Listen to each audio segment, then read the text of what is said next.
Well, I mean, I get it because sometimes you have discussions with the upper management that people are not privy to. I can give you an example. When I played with the Rams, I go to John Shaw to talk about, my contract, and he tells me, he said, well, Eric, you didn't lead the league in rushing last year. You didn't prove yourself. I said, I led the league in rushing. I had 18, 21, and 14 touchdowns. No, you didn't. I said, yes, I did. No, I said, yes, I did. So we're literally in an argument. He said, well, let me get the book and see. I want to slap him. I mean, so I'm like, see, that to me, I said, that's disrespectful. He knew. He said, oh, you did lead the league in rushes. So it comes to a point where, you as a player, you feel like you want to be where you want it, where you feel like that. I mean, don't get me wrong. The money is important now. The money is important. But winning and being at a job somewhere where you feel like I want to be and I'm appreciated. Because you might not like him or you might not agree with him, but Jalen Ramsey is a damn good football player. I mean, you just have to call it. Yeah, he's a dog. I mean, you got to think, like, you're dealing with a different type of player these days. Like, you're dealing with a millennial player. And I don't necessarily, well, yeah, I'll say, these millennial boys are soft. For real. I'm not saying Jalen Ramsey. Hey, Jalen Ramsey is a dog. But disrespect to a guy now may not have been what disrespect was to y'all, to me. So Brandon, you're a millennial. Am I? Yeah. Am I I'll definitely say he is a millennial. Hey, grab the book. Hey, go get my book. You did lead the league? I am? How old are you? Hey, I'm 29. But look. Oh, my God. Listen, in my mind. That might be my son. In my mind, I'm not a millennial. You got an old soul. In my mind, I got an old soul. That's right. In your suit, you may not be a millennial. My point being is that Jalen Ramsey, you got to trade him now. I feel like you really got to trade him, though, if we're being honest, because he is the superstar of this defensive team. The deadline is coming up.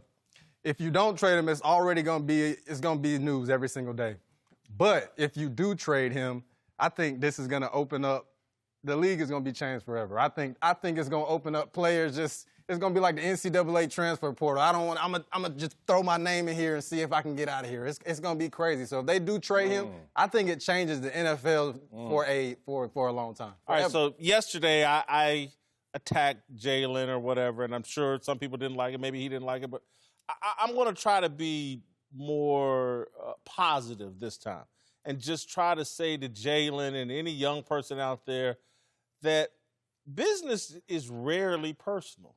Right. And so you may get into a conversation with an executive in your work life. I'm talking to any young people out there listening. You'll get into a conversation with your boss or someone above your boss, a high-end executive.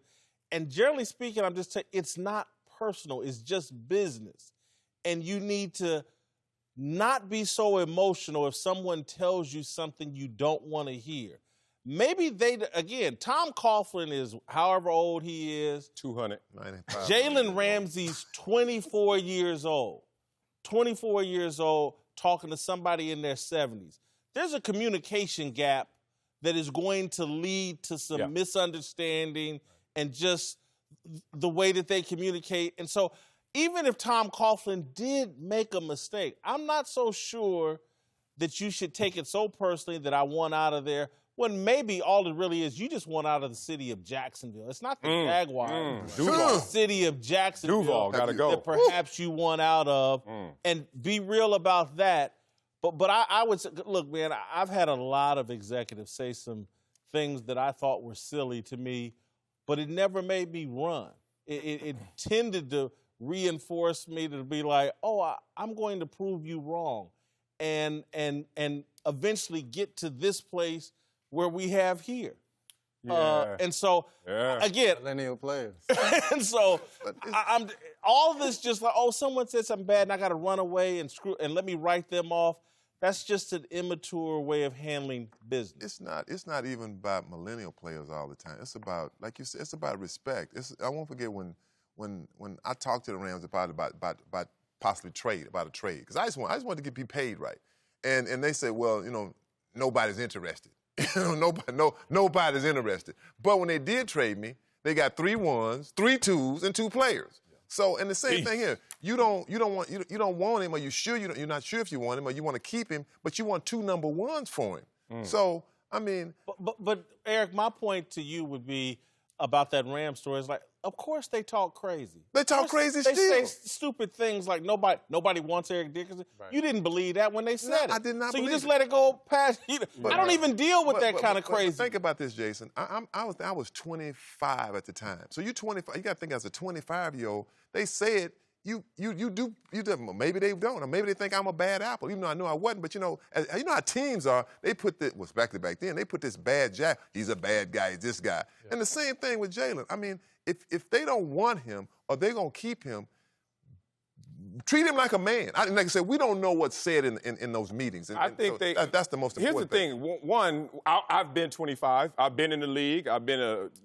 highly sought-after free agent. I got paid. Mm-hmm. And I knew that every single week I had a scouting report on Peyton Manning, Tom Brady, whoever it may be, and there's pros and cons. So I knew when I walked into my negotiation, there were going to be pros and cons, even against me. My ego wasn't so fragile that I couldn't hear bad things about me. And there were some bad things that were said about my game, and I respected it. To Whitlock's point, the difference between Jalen and you and many of us is he's still on his rookie deal. Right. He didn't sign up for this. He didn't sign up for Jacksonville. He didn't sign up for this dynamic. He was drafted, sending them forced to play here to get his opportunities. So that's different. You're not running when you were forced to be there in the first place. That said, it's hard for me to imagine the disrespect he felt because football by itself is disrespectful. 100%. Every Wednesday when I had to hit another grown man 60-something times just to say, okay, I feel better, look better, hope I play better. That was disrespectful. So how do you up the ante beyond the context of the game that is disrespectful to say something to me when this physical action is the most disrespectful thing I'm encountering? What could you possibly say that's worse than what I'm going through every day in these rigors? That's what's difficult for me to understand. It's like how war veterans translate the real world, or people from the hood translate the real world. Hey, cuz, I done used all my scared up. So when you try to come at me with some craziness, Tom Coughlin, whoever, it just goes water off a duck's back because I've been through way worse than this. So it's hard for me to understand what this smoking gun really looks like. And I think the reality of it just comes down to, like, the dude just don't want to be there. Mm-hmm. He don't want to play there, right? And he dressing it up. They wanted to. They got a rookie quarterback now. He's playing pretty good. Nice, but, like, I mean, look, that's an experiment. We don't know what's going to happen with that. Jalen trying to win, Jalen trying to get paid. I completely understand that for a player. Like, I am all for that. He don't want to be there. Let the man go. And like I said, if he succeeds in this stunt, it's about to change the game. Well, and that's why I'm trying to speak directly to young people, not just because young people are watching, not just in football and athletics, but just people that are in work situations and environments. This may work for Jalen Ramsey. He's one of the best players in the NFL, and he's 24 and young. It may work for him. But I can guarantee this approach doesn't work, young people, in your business life, in your career. I'm going to give you one more story. When I was in Kansas City, the Kansas City Star, and I was this tremendous newspaper columnist, they got upset with me. They didn't like the way I operated. They hired a boss. I'm going to say his name, Rick Basic. Was the boss. Slick Rick. He was brought in to break me. And they used to make me go to lunch with him once a week. And he would sit across from me at Chili's in Westport Village in Kansas City and tell, no one reads your column, you're done here. Just say all these crazy things once a week for like 4 straight weeks. And then on the 5th week, I was like, I'm good, man. We ain't doing this meeting no more.